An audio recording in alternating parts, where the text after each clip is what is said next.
கிறிஸ்துவுக்குள் பிரியமானவர்களே, இந்த நாளுக்கான தினசரி தியான வசனம் மத்தேயு எழுதின சுவிசேஷம் 23வது அதிகாரம் 32வது வசனம். மத்தேயு 23:32, Matthew 23:32. நீங்களும் உங்கள் பிதாக்களின் அக்கிரம அளவை நிரப்புங்கள். இப்ப கர்த்தராகிய இயேசு கிறிஸ்து அவங்களை வாங்க இன்னும் பாவம் பண்ணுங்க அப்படின்னு சொல்லல. மாறாக அவங்க இருதயத்துல எவ்வளவு பெரிய முரட்டுத்தன்மை இல்ல எதிர்ப்பு தன்மை இருக்கு அப்படிங்கிறத காட்டக்கூடியதாக.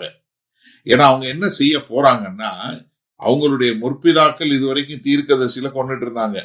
இப்ப இத கேட்டுட்டு இருக்கவங்க என்ன செய்ய போறாங்க? கடைசியாக கர்த்தர் அவர்கள் யார் மூலமா ரட்சிப்பு கிடைக்கும் என்று சொல்லி அனுப்பினாரோ அந்த தேவகுமாரனையே கொலை செய்ய போறாங்க. அதனாலதான் அவர் என்ன சொல்றாரு, நீங்க யோசிச்சு பாருங்க, நீங்க என்ன பண்ணுங்க, உங்க அக்கிரம அளவை கூட்டுங்க. ரொம்ப ஆச்சரியமா இருக்கும். ஏன்னா நீங்க உங்களுடைய தகப்பனுடைய உங்க முற்பிதாக்களுடைய பாதையில தான் நீங்க நடக்கிறீங்க. அவங்க என்ன பண்ணாங்க, தீர்க்கதரிசிகளை கொண்டாங்க. ஏன்னா அவங்களுடைய இருதயமோ உங்களுடைய இருதயம் வேற இல்ல. அப்ப அவங்களுடைய நடக்கையும் உங்க நடக்கையும் வேற மாதிரி இருக்க போறது இல்ல.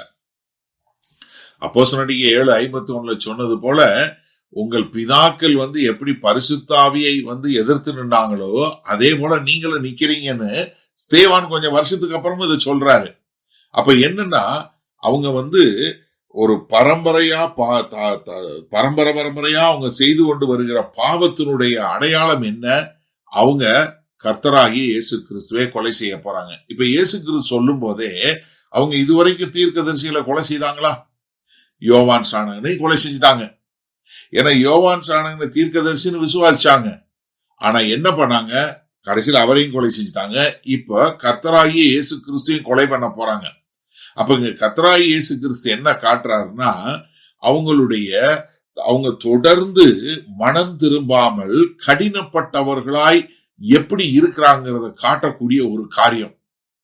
ஏன்னா நீங்க ஒரு பாவத்தை நம்ம சொல்லும் போது, ஒண்ணு அவனுடைய மனசு நொறுக்கப்பட்டவனா அவன் மனம் திரும்பி அவன் மாறக்கூடியவனா வரணும். இல்லைன்னா அவனுடைய இருதயம் கடினப்பட்டு இன்னும் அந்த பக்கம் போகும்.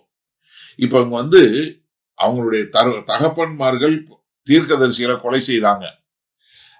இப்ப மோசையை காட்டிலும் அவங்க நம்பின மோசையை காட்டிலும் பெரிய ஆளு ஒருத்தவங்க வந்தாச்சு. இப்ப அவங்க அவர் சொல்லும் போது என்ன செஞ்சிருக்கணும், ஆஹா அப்ப நாங்க எங்க இருதயத்தை சோதித்து பார்த்து எங்களை மன்னிங்கன்னு கேட்டிருக்கணும். இல்ல, மாறாக அவங்க என்ன சொல்றாங்க, அவங்க இவர் இயேசு கிறிஸ்துவை கொலை செய்ய போறாங்க. அதனால என்ன சொல்றாரு, உங்க அக்கிரம அளவை நிரப்புங்கள். அப்ப என்னன்னா, இந்த அக்கிரமத்தினுடைய அளவு நிறைய என்ன ஆகும், நியாய தீர்ப்பு உண்டாகும். ஏன்னா இது கர்த்தராகிய இயேசு கிறிஸ்து சொல்லி ஒரு தலைமுறையிலே அந்த அக்கிர அளவு நிரம்பி அவர்கள் நியாயம் தீர்க்கப்பட்ட ஒரு காரியத்தை பார்க்கிறோம். ஏன்னா 1 தெசலோனிக்கர் 2வது அதிகாரம் 15-16 இங்க எப்படி அவங்க தீர்க்கதரிசியை கொலை செய்தாங்க, கர்த்தராகிய இயேசு கிறிஸ்துவை கொலை செய்து அவங்க என்ன பண்ணாங்க, அவங்க பாவத்தினுடைய அளவை மீறிட்டாங்க என்று சொல்லக்கூடியதாக. சரி, இதனால இந்த வசனத்தை நம்ம எப்படி எடுத்துக்கொள்ள முடியும்? நீங்க ஒரு நிமிஷம் பாருங்களேன். அதாவது கர்த்தராகிய இயேசு கிறிஸ்து இங்க சொல்றாரு, உங்க பாவ அளவை கூட்டுங்கன்னு. அந்த பாவ அளவு வந்த உடனே அதுக்கான ஒரு நியாய தீர்ப்பு வரக்கூடிய காரியத்தை பார்க்கிறோம். இப்ப கர்த்தராகிய இயேசு கிறிஸ்துவ கொலை செய்யறாங்க.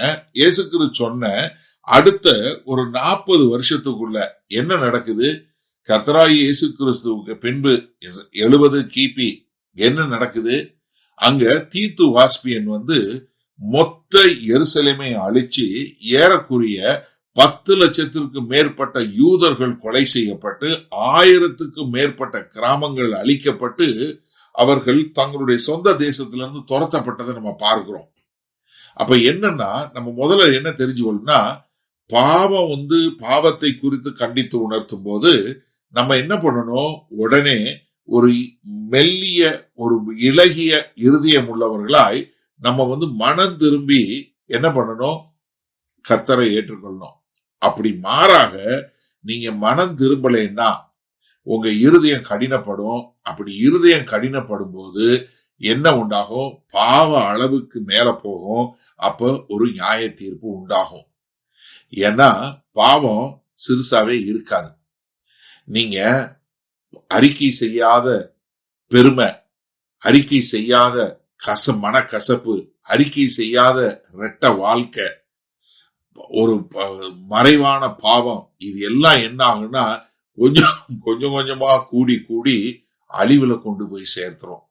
அப்ப எனக்கு அருமையானவர்களே, பாவத்தை ரொம்ப தெரிந்த உடனே நம்ம அதை சரி பண்ணி முழு அளவு வராம மனம் திரும்பி கர்த்தருக்கென்று வாழ ஒப்புக்கொள்வோமா?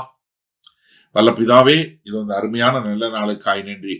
பாவம் ஒருபோதும் அப்படியே சிறுசாவே இருக்காது. அது கொஞ்சம் கொஞ்சமா வளர்ந்து பெரிய லெவலுக்கு வந்து எங்களை அழிவுல கொண்டு போயிருந்து பாக்குறோம்.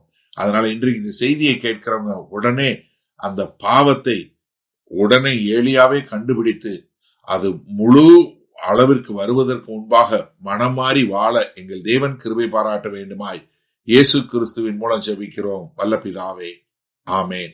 கர்த்தர் உங்களை ஆசீர்வதிப்பாராக. நாம் இன்று மாலை மன்னால சந்திப்போம்.